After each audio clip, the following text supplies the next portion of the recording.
Hello students, आज मैं आपको पढ़ाने वाला हूँ एनसीईआरटी जो फर्स्ट चैप्टर आपने पढ़ा है थ्योरी में वैद्युत आवेशम क्षेत्र उसके न्यूमेरिकल्स।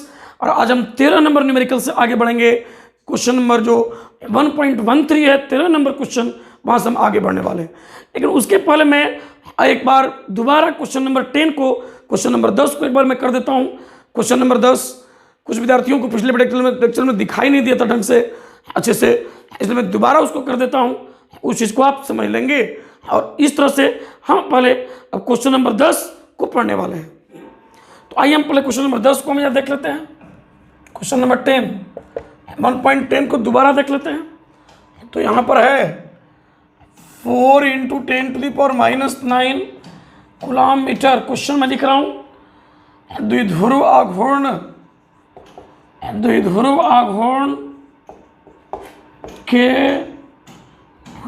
का एक वैद्युत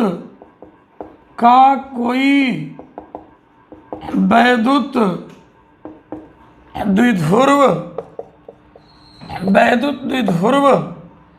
5 × 10⁴ न्यूटन पर कूलम्ब के एक समान विद्युत क्षेत्र में क्षेत्र के दिशा से 30 डिग्री कोण से संरेखित है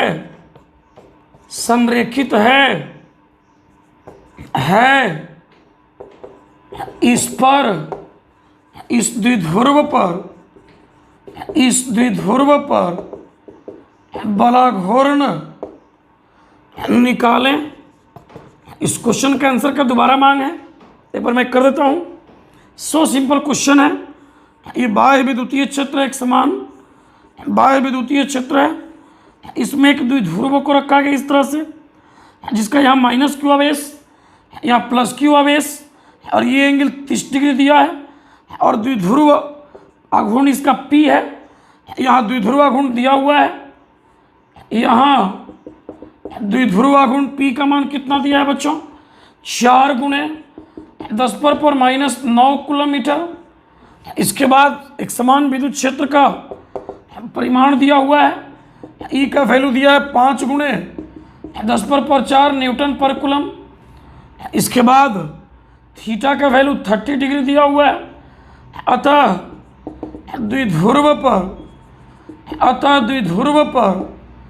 द्विध्रुव पर बलाघूर्ण का परिमाण का परिमाण होगा बच्चों टाउ बराबर PE साइन थीटा हो जाएगा। यहाँ वैल्यू को हम पुट कर दे रहे हैं। यहाँ मैं नोट कर दे रहा हूँ बच्चों, यहाँ पर मैं नोट कर दे रहा हूँ। अब उसको हम हल करते हैं। टाउ = P का वैल्यू बच्चों दिया हुआ है 4 × 10⁻⁹ जो है -9 दिया हुआ है, इंटू आपको दिया हुआ है E का वैल्यू। आप देख सकते हैं E का वैल्यू भी दिया हुआ है। तो E का वैल्यू कितना है बच्चों? 5 × 10⁴ और साइन 30 डिग्री यहाँ पर लिख देते हैं। यहाँ पर जाएगा साइन 30 डिग्री होगा। टाउ = 5 × 20 × 10⁻⁴ आपको -9 और 4 10⁻⁻5 साइन 30 का वैल्यू 1/2, 2 से ही कैंसिल होगा 10 मरतबा। टाउ = हो जाएगा 10 × 10⁻⁻5। इस बलाघूर्ण का मात्रक होगा न्यूटन मीटर हो जाएगा। टाउ = हो जाएगा आपको 10⁻⁻4 newton metre. This will be right answer. और ये होगा आपको प्रोसेस इसका आंसर का। नाउ अब हम लोग इस वीडियो लेक्चर में जो मेन पढ़ने जा रहे हैं, आपको ये क्वेश्चन नंबर आपको 13 नंबर क्वेश्चन। और जहाँ भी जो समस्या हो हमारे लिख रहे हैं, हमसे छुप जा रहा है कोई चीज़ है, हर तरह की चीज़ को आप हमको बता दिया कीजिए। आप कमेंट में डालेंगे, उसको मैं दोबारा उस चीज़ को मैं कर दूंगा। तो क्वेश्चन नंबर 13 नंबर क्वेश्चन बच्चों यहाँ पर मैं करने जा रहा हूँ। 13 नंबर क्वेश्चन 13 नंबर क्वेश्चन में यहां पर आपको मैं करने जा रहा हूं। क्वेश्चन नंबर 13 क्वेश्चन नंबर 12 के आधार पर दिया गया। 12 नंबर जो क्वेश्चन है उसके आधार पर दिया हुआ है। 12 नंबर क्वेश्चन में क्या था? 12 नंबर क्वेश्चन में यह दिया गया था। 12 नंबर क्वेश्चन में आपको एनसीईआरटी बुक्स आप देखिए, दिया गया था कि दो गोला ए और बी इस तरह से आपको हैं और इनके बीच की दूरी आर जो है ये 50 सेंटीमीटर है और प्रत्येक गोले का आकार इसके प्रत्येक गोले का त्रिज्या इनके बीच की दूरी की तुलना में नगण्य है। ये क्वेश्चन में दिया था। अब ये भी दिया गया था कि प्रत्येक गोले पर पृथक पृथक आवेश 6 × 10⁻, प्रत्येक गोले पर पृथक पृथक आवेश बच्चों, ये 12 नंबर क्वेश्चन में दिया गया है कि इनके बीच की जो दूरी है ये 50 सेंटीमीटर दिया है और प्रत्येक गोले पर आवेश 6.5 × 10⁻⁷ कूलम, 6.5 × 10⁻⁷ कूलम, इस तरह से बच्चों दिया हुआ। अब चूंकि इसी को लेकर 13 नंबर क्वेश्चन है, 13 नंबर क्वेश्चन, तो मैं 13 नंबर क्वेश्चन पहले एक बार लिखता हूं, फिर क्वेश्चन को लिखने के बाद उसको मिटाना पड़ेगा क्योंकि बड़ा प्रोसेस है। तो एक बार क्वेश्चन को मैं लिख दे रहा हूं, इसके बाद हम लोगों को देखा जाएगा। क्वेश्चन मैं लिख रहा हूं 13 नंबर क्वेश्चन। 13 नंबर क्वेश्चन है बच्चों, प्रश्न 1.12 में दिए गए, प्रश्न 1.12 में दिए गए गोले ए और बी साइज सर्वसम है, सर्वसम है। जो 12 में क्वेश्चन है, गोले और बी साइज में सर्वसम है तथा अन्य तीसरा अनावेशित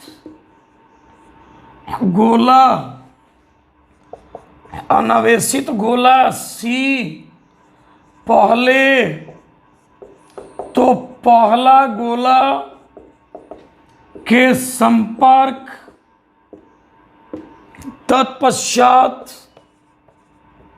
तत्पश्चात दूसरे गोला के संपर्क में लाकर अंत में दोनों गोलों से दूर हटा देते हैं तो अब ए और बी के बीच नया प्रतिकर्षण बल क्या है? ये हमारा क्वेश्चन है बच्चों। इस क्वेश्चन को एक बार समझ लीजिए कि क्वेश्चन को हमको मिटाना पड़ेगा इस पर हल करने के लिए। क्वेश्चन तो आपको बुक से देखना ही चाहिए।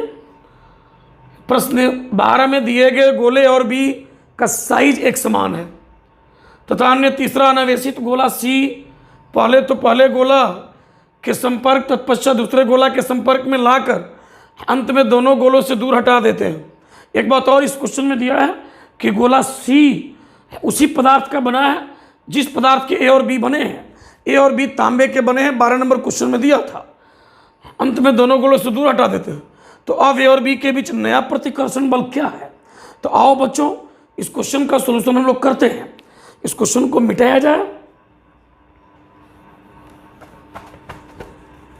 सॉल्यूशन मैं अब यहां करने जा रहा हूं, ध्यान देना बच्चों। सॉल्यूशन यहां पर है, सीखिएगा किस तरह से। ये दो गोले ए और बी प्रारंभ में लिए गए हैं। ये गोला ए 12 नंबर क्वेश्चन वाला और ये बी गोला प्रारंभ में इनके बीच की दूरी वही 50 सेंटीमीटर है, 50 सेंटीमीटर। यानी बच्चों इसको हम लिख सकते हैं 50 इंटू 10⁻² मीटर, या इसी को लिख सकते हैं 50/100 मीटर, यानी 1/2 मीटर हम लिख सकते हैं इस चीज़ को। और प्रारंभ में, ये प्रारंभ की बात हो रही है, प्रारंभ में ये गोला इस तरह से है, इस पर आवेश Q है और इस पर भी आवेश Q है, और Q का वैल्यू कितना है बच्चों? तो Q का वैल्यू है आपको 6.5 इंटू 10⁻⁷ कूलम। ये 12 नंबर क्वेश्चन में दिया हुआ है। अब इस क्वेश्चन में कहता है कि तीसरा गोला C जो इसी के साइज का है और इसी पदार्थ का बना है, पहले गोला A के संपर्क में लाया जाता। तो अब यहाँ पर मैं कर रहा हूँ, अब गोला C को गोला A के संपर्क में लाया जाता है। तो बड़ा इंटरेस्टिंग यहाँ फिनोमेना होगा, संपर्क द्वारा आवेशन जो पढ़े थे। देखो क्या होगा बच्चों, चूंकि पहले से आवेशित है, इस पर पहले से आवेश है, पहले से आवेशित है, ये भी पहले से आवेशित है, इस तरह से आपको। अब होगा क्या कि जब इसको अनावेशित गोला C के संपर्क में लाएंगे, तीसरा अनावेशित गोला C के संपर्क में ला रहे हैं, तो होगा क्या, चूंकि साइज दोनों का समान है, पदार्थ एक ही बना है, तो गोला A का आधा आवेश इस गोला C पर चला जाएगा, यानी A पर अब Q/2 बचेगा और C पर भी कितना बचेगा बच्चों? Q/2। ये हुआ संपर्क द्वारा आवेशन, आधा आवेश इस पर चला जाएगा, आधा आवेश इस पर रह जाएगा। अब क्या होगा, अब इस C को हटाकर इस B के संपर्क में लाया जाता। अच्छा, अब गोला C को इस फिगर को आप समझना चाहते हैं और ढंग से, तो ऐसे बना सकते हैं आप। इस दोनों फिगर को बना लीजिए, ये वाला और ये B वाला, और आप इनके बीच की दूरी तो पता ही, ये दूरी 50 सेंटीमीटर। अब यहाँ पर हम गोला C को संपर्क में ला दिए, तो इस पर आवेश अब Q/2, इस C पर भी आवेश Q/2, लेकिन इस पर आवेश Q बना हुआ है, इसके संपर्क में इसको भी नहीं लाया गया। अब इस C को हटाकर अब इस B के संपर्क में लाया जाता, तो अब गोला C को A से हटाकर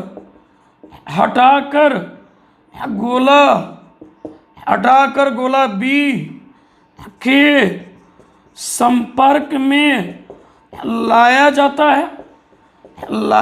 तो बच्चों क्या होगा, ये वाला हो गया हमारा, ये वाला पर तो आवेश पता चल गया Q/2 आधा हो चुका है। अब इसमें क्या होगा, ये जो B वाला R, दूरी भाई R बना हुआ है, दूरी में कोई कमी बेसी नहीं हुआ, ये B वाला है और ये C वाला है। होगा क्या कि इस पर आवेश पहले से Q है, इस पर आ चुका है Q/2, दोनों का आवेश जुड़ जाएगा, आपस में जुड़कर आधा आधा बट जाएगा, वही होगा संपर्क द्वारा आवेशन, आधा आधा बटेगा बच्चों। ये C वाला गोला हो गया। तो अब देखो ना, Q + Q/2 करोगे तो कितना होगा 3Q/2, आधा करोगे तो 3Q/4, मतलब इस पर हो जाएगा 3Q/4 और इस पर भी होगा 3Q/4। अब तक प्रोसेस हमने क्या किया, दो गोला A और B शुरू में लिया गया था। अब तीसरा अनावेशित गोला C को A के सटाया, संपर्क में लाया, C पर और A पर आधा आधा आवेश, एक आवेश आधा इस पर आ जाएगा। अब इस C को हटाकर B के संपर्क में लाया, अब B और C का आवेश जो है मिलकर आधा आधा आवेश हो जाएगा। आधा आधा कब होता है, जब एक ही पदार्थ का हो और साइज समान हो। अब इस C को इससे भी दूर हटा देते हैं, तो अब हम यहाँ पर कहेंगे कि C को, अब क्वेश्चन ने बोला है कि C को इन दोनों से दूर हटा दीजिए। तो इतना पहले आप समझ गए होंगे, ढंग से इतना समझ गए होंगे, चूँकि एक लंबा क्वेश्चन है ये, इसको ऐसे करना होगा। अब यहाँ से हटा देते हैं, यहाँ पर हम लेके चले आते हैं यहाँ पर। तो अब ये कहता है कि अब गोला C को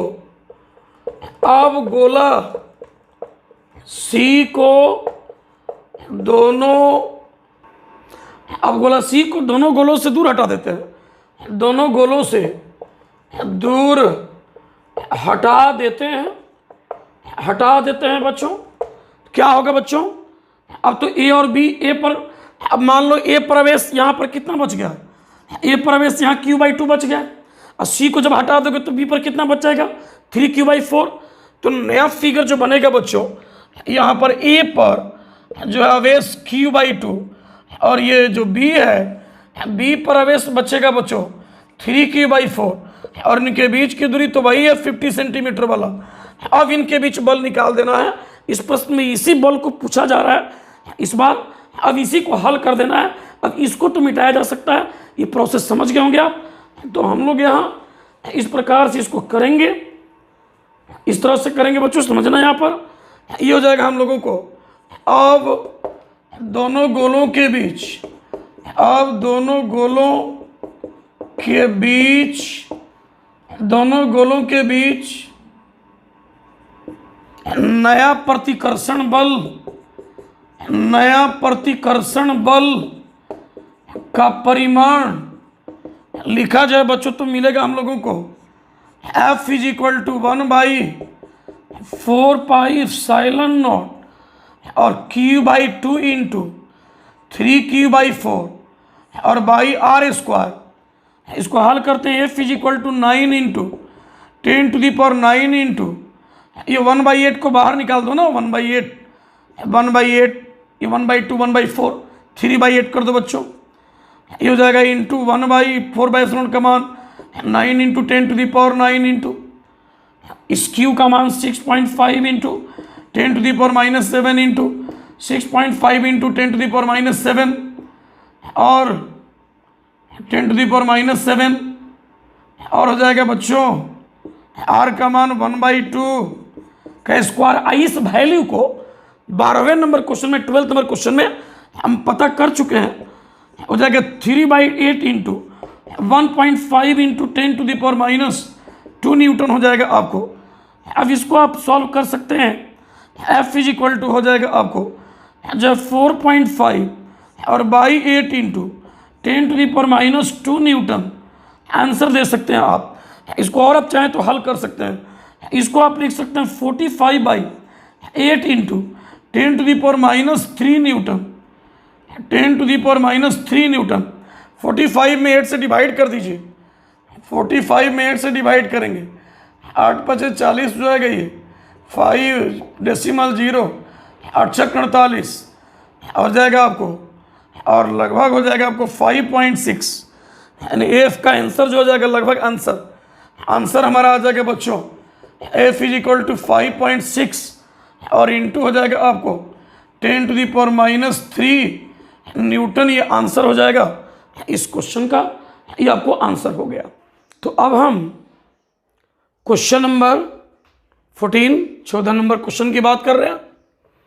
14 नंबर क्वेश्चन में बच्चों क्या दिया गया है देख सकते हैं। 1.14 14 नंबर क्वेश्चन। इसमें दिया गया कि एक समान स्थिर वैद्युत क्षेत्र में एक चित्र दिखाया गया। एक समान स्थिर वैद्युत क्षेत्र मैं यहाँ लिख दे रहा हूँ। चित्र में, चित्र का संख्या लिखा है 1.33 करके। चित्र में एक समान स्थिर वैद्युत क्षेत्र में 3 आवेशित कणों का पथ चिन्ह दर्शाया गया है।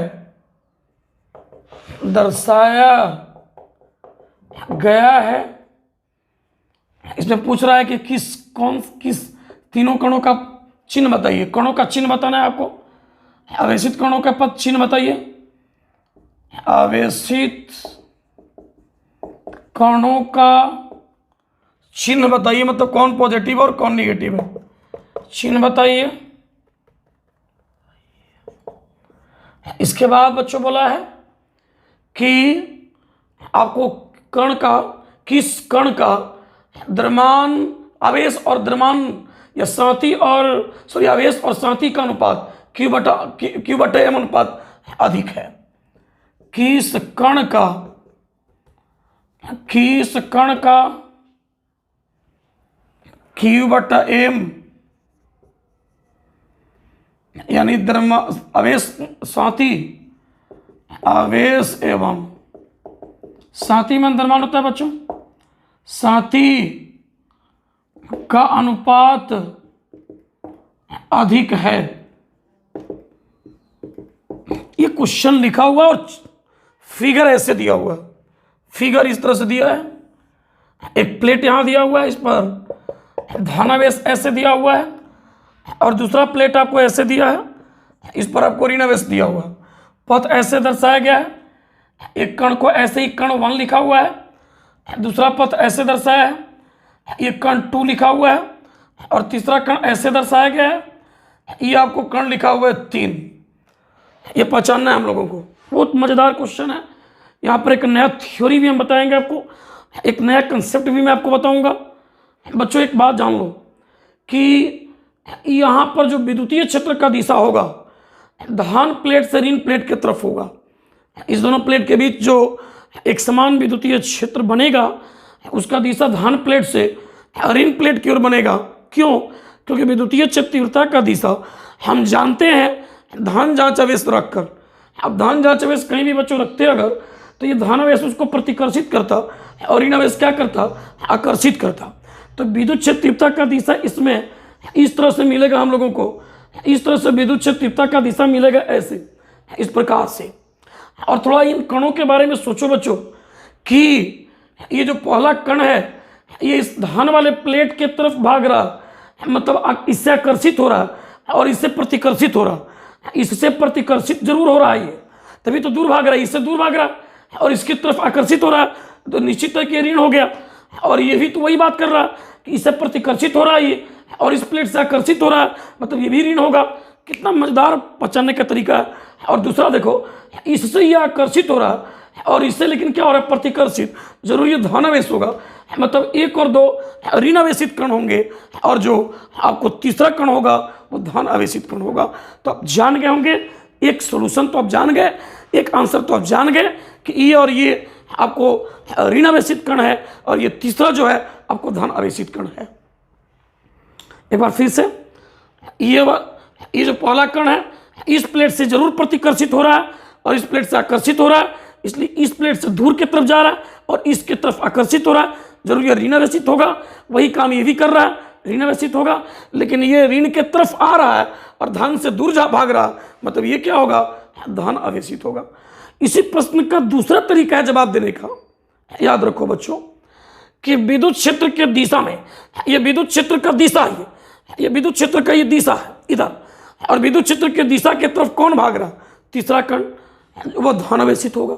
जो विद्युत क्षेत्र के दिशा में चले वह धनावेशित। और ये विद्युत क्षेत्र इस तरफ है, इस तरफ, और इस तरफ ये कण भाग रहा, मतलब विद्युत क्षेत्र के दिशा के विपरीत भाग रहा, उसके दिशा के विपरीत की तरफ जाने का टेंडेंसी है, सीधा भाग नहीं रहा, उधर जाने का टेंडेंसी है। निश्चित रूप से ये दोनों ऋण आवेशित कण होंगे। तो ये रहा जवाब कि पहला और दूसरा धनावेशित और तीसरा आपको ऋण आवेशित होगा।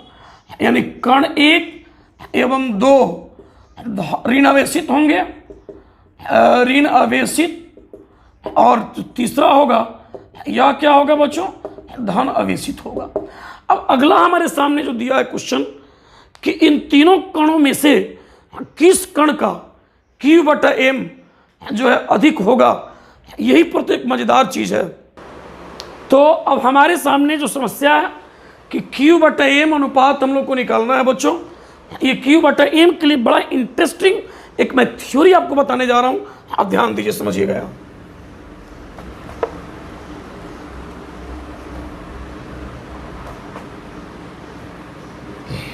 इस क्वेश्चन को ही मैं मिटा देता हूं ताकि हम लोग को काफी जगह बचेगा समझने के लिए। एक कंसेप्ट है बच्चों, इसको थ्योरी समझना है। इसके लिए समझिए कि आज का ये वीडियो लेक्चर इसी पढ़ाई के लिए ये है इंपॉर्टेंट, मतलब आज का हेडिंग यही है, समझिए तो। और वह हेडिंग मैं ये कर रहा हूं कि एक समान विद्युतीय क्षेत्र में, एक समान विद्युतीय क्षेत्र में एक आवेशित कण की गति, एक आवेशित कण की गति की बात हम करेंगे। और बच्चों ध्यान देना, यहाँ पर एक समान विद्युतीय क्षेत्र यहाँ पर है, ये दो प्लेट हैं, और मान लो कि आपको इस यहाँ पर, अच्छा यहीं पर आप ले लीजिए कि यहाँ जो है आपको, यहाँ मान लो कि धनावेश है, उस पहले वाले फिगर को थोड़ा उलट दिए, इस प्लेट पर धन ले लिए, इस प्लेट पर ऋण ले लिए, इसको उल्टा करके समझ लेना है। यहाँ पर आपको ऋण आवेश है, तो अब इन प्लेटों के बीच विद्युतीय क्षेत्र का दिशा बच्चों किधर होगा? जांच आवेश यहाँ रख करके सोचिए, जांच आवेश रखिएगा तो धन प्लेट उसको प्रतिकर्षित करेगा और ये ऋण प्लेट उसको क्या करेगा? आकर्षित करेगा। तो हम लोग को इस प्रकार से होगा कि विद्युत क्षेत्र का जो दिशा होगा ये धन से ऋण की तरफ आएगा। मैं फिर से बोल देता हूँ, ये धन उसको जांच आवेश को प्रतिकर्षित और ऋण उसको आकर्षित, तो इस दिशा में विद्युत क्षेत्र का दिशा हो जाएगा ऐसे। ये विद्युतीय क्षेत्रता का दिशा हो गया कैपिटल ई का, एक समान विद्युतीय क्षेत्र। और मान लो बच्चों कि इसमें एक आवेशित कण को, जिसका आवेश Q है, विद्युतीय क्षेत्र के लंबवत इस प्रकार से इसको फेंका जाता है, और इस कण का द्रव्यमान है m और इसका आवेश है Q। इस कण पर एक बल कार्य करेगा इस विद्युतीय क्षेत्र के कारण। इन आवेशित कण पर, आवेशित कण पर विद्युतीय बल का परिमाण, विद्युतीय बल का परिमाण जो होगा बच्चों, ये हो जाएगा F बराबर Q इंटू ई हो जाएगा। इस बल का दिशा किधर होगा? ये धनावेशित कण लिए हैं, तो इस बल का दिशा इस क्षेत्र के दिशा में होगा।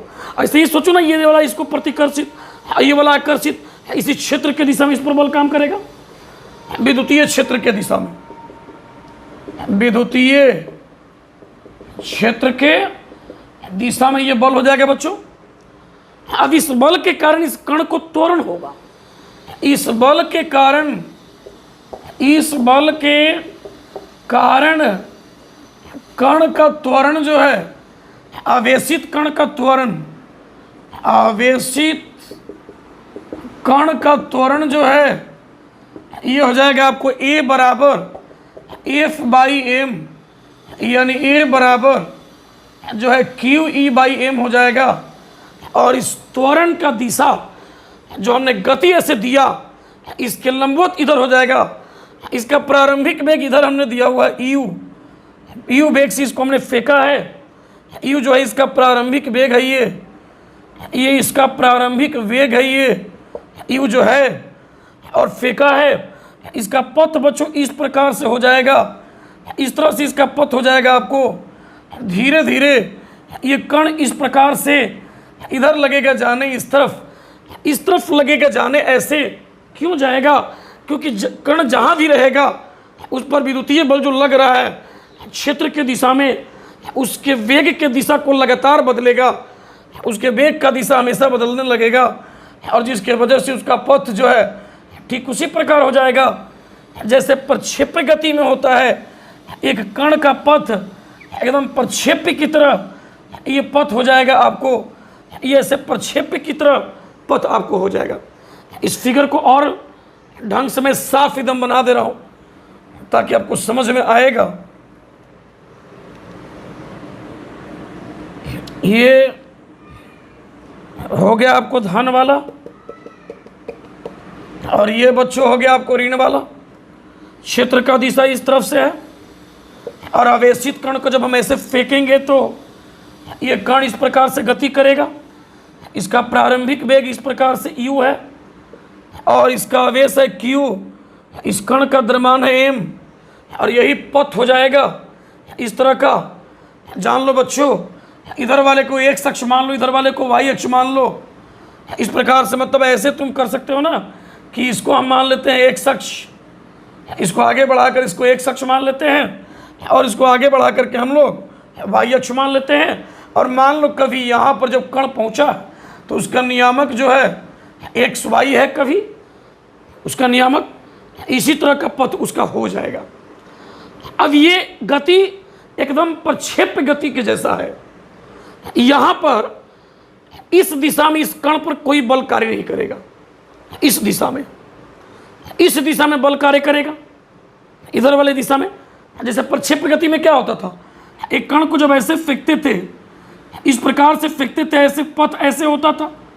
यहां तक के बारे में थोड़ा सोचो, जब ऐसे हम फेंकते थे ऐसे, तो बल नीचे की तरफ काम करता था mg, और गति ऐसे हो रहा था। यही बात यहां पर किया जा हो रहा है कि हमने ऐसे फेंका और धीरे धीरे बल के कारण इसका पथ ऐसे होने लगा। यही बात है। तो यह त्वरण जो है, यह त्वरण जो है का दिशा y अक्ष के दिशा में होगा, y अक्ष के दिशा में होगा। अतः y अक्ष के दिशा में, y अक्ष के दिशा में गति के लिए अगर समीकरण लिखा जाए तो लिख सकते हैं y बराबर uy_t plus half ay into T square. और बच्चों इस वेग का इधर y घटक 0 होगा, इधर जो वेग का घटक मिलेगा ux तो u मिलेगा, लेकिन वेग का जो y घटक मिलेगा 0 मिलेगा। ये जो वेग है u, वेग इस दिशा में u है, इसका x घटक तो u मिलेगा, इसका y घटक क्या मिलेगा 0, क्योंकि x अक्ष की दिशा में ये वेग है, इसलिए हम यहाँ पर 0 कर देंगे। यहाँ पर मिलेगा हम लोग को y इज इक्वल टू जो है 0 और इंटू टी प्लस हाफ। ये त्वरण y अक्ष की दिशा मतलब इस दिशा में यही वाला त्वरण है, यानी हो जाएगा आपको जो है QE और by m into T square. हमारे सामने एक फॉर्मूला आ जाएगा आपको जो है QE और बाई 2m और इंटू टी स्क्वायर। और इसी फॉर्मूला की हमें ज़रूरत है जो क्वेश्चन उसको समझने के लिए अब उस प्रश्न पर आ रहे हैं। ये हमारा कंसेप्ट हो गया कि जब किसी समरूप बाह्य विद्युतीय क्षेत्र में एक आवेशित कण को क्षेत्र के लंबवत फेंकिएगा तो क्षेत्र की दिशा में उसका जो डिफ्लेक्शन होगा, उसका जो विक्षेप होगा, इस दिशा से जितना इधर भागेगा क्षेत्र की ओर जो विक्षेप आएगा y, ये y का फॉर्मूला हो गया QE/2m और इंटू टी स्क्वायर। इस कंसेप्ट का उपयोग हम अंतिम के 2 प्रश्नों में भी, NCERT के अंतिम के 2 प्रश्न 33 और 34 जो प्रश्न जो भी है, अब 33-34 तो हम वैसे बोल दिए, जो अंतिम प्रश्न है वहाँ भी किया जाएगा। इस 14 नंबर क्वेश्चन में इसका हम उपयोग कैसे करेंगे, इस फॉर्मूला का उपयोग, इसको मैं मिटाता हूँ और उस क्वेश्चन को दोबारा ला कर दिखाता हूँ कि हम लोग कैसे उपयोग करेंगे। 14 नंबर क्वेश्चन का जवाब अब तुरंत हम दे सकते हैं, एक ऑब्जेक्टिव की तरह हम दे सकते हैं आपको, एक ऑब्जेक्टिव की तरह इस तरह नंबर का जवाब हम दे सकते हैं आपको। और देखना बच्चों, ध्यान देना, 14 नंबर क्वेश्चन में आपको इस प्रकार दिया है, यहाँ पर आपको धन प्लेट और यहाँ पर आपको ऋण प्लेट दिया हुआ है। क्षेत्र का दिशा धन प्लेट से ऋण प्लेट की तरफ होगा और 3 जो कण दिया है, एक कण आपको ऐसे दिया हुआ है, दूसरा कण आपको ऐसे दिया हुआ है और तीसरा कण आपको ये बहुत ज़्यादा ऐसे दिया हुआ है। एक बात मुझे बताओ बच्चों, याद रखना कि ये फॉर्मूला धनावेश पर भी लागू होगा, ऋणावेश पर भी लागू होगा। अगर धनावेशित कण रहेगा तो क्षेत्र के दिशा की ओर विक्षेपित भागेगा, और ऋणावेशित रहेगा तो क्षेत्र के विपरीत, जैसे ये दोनों ऋणावेशित हैं, क्षेत्र के विपरीत विक्षेपित हुए हैं, इन पर भी फॉर्मूला लागू होगा। ये धनावेशित कण है, क्षेत्र की दिशा में विक्षेपित हुआ है, सबसे ज़्यादा विक्षेप किसका हुआ, सबसे अधिक विक्षेप इस तीसरे कण का हुआ है, तीसरे कण का y ज़्यादा है, तीसरे कण का y ज़्यादा है। और सभी कणों के लिए कैपिटल E यानी विद्युतीय क्षेत्रता समान है, सभी कणों के लिए E समान है, सभी कण का द्रव्यमान भी समान दिया और सबका समय भी समान है। नहीं, द्रव्यमान हमको पता नहीं है, द्रव्यमान समान नहीं दिया, Q/m पता करने की बात बोल रहा है। विद्युत क्षेत्र तीव्रता समान है, समय समान है, लेकिन y जिसका ज़्यादा अब होगा उसी का Q/m का मान ज़्यादा होगा। तो बच्चों किसका y ज़्यादा मिला है, इस दिशा से सबसे ज़्यादा डिफ्लेक्शन इसका हुआ है। देखो इसका थोड़ा कम हुआ, इसका भी कम हुआ है, लेकिन इसका सबसे ज़्यादा हुआ है। y की तरफ दिशा विक्षेप, y की तरफ ज़्यादा ये वाला कण भागा है, यानी y का वैल्यू इस कण तीसरा के लिए ज़्यादा है, इसलिए तीसरे कण के लिए Q/m का मान ज़्यादा होगा, क्योंकि सभी कणों के लिए विद्युतीय क्षेत्र तीव्रता समान है और समय भी क्या है, समान है, इसलिए तीसरा कण के लिए Q/m का अनुपात अधिक होगा। जवाब को हम कैसे लिखेंगे, मैं आपको लिख दे रहा हूं।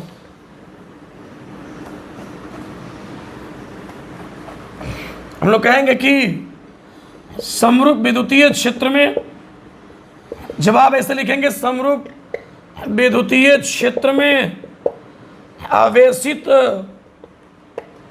कण का विक्षेप का फॉर्मूला जो मिला हमें, y बराबर मिला है QE/2m × t²। और कहेंगे कि चूंकि कण 3 का विक्षेप y अधिकतम है, विक्षेप y अधिकतम है, अतः कण 3 का Q/m अनुपात अधिकतम होगा, सबसे अधिक होगा। तो ये हो गया 14 नंबर क्वेश्चन, जो कि बहुत मोस्ट इंपॉर्टेंट क्वेश्चन है और समझना आपके लिए ज़रूरी है। अब हम अगले क्वेश्चन पर बढ़ते हैं। 15 नंबर क्वेश्चन यहाँ से और आसान शुरू हो जाएगा, इजी शुरू हो जाएगा। और समझते हैं हम लोग क्वेश्चन नंबर 15।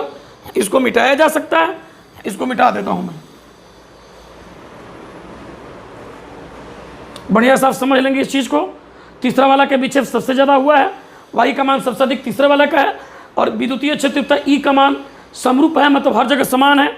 समय तीनों के लिए समान लिया गया है, दिया हुआ एक ही समय में लेना है, इसलिए E और T तो सबका समान है और 2 तो संख्या है, तो Q/m उसी का ज़्यादा होगा जिसका y ज़्यादा होगा, यानी इस तीसरे वाले का Q/m ज़्यादा होगा। तो अब हम अगले वीडियो लेक्चर में क्वेश्चन नंबर 15 से पढ़ेंगे।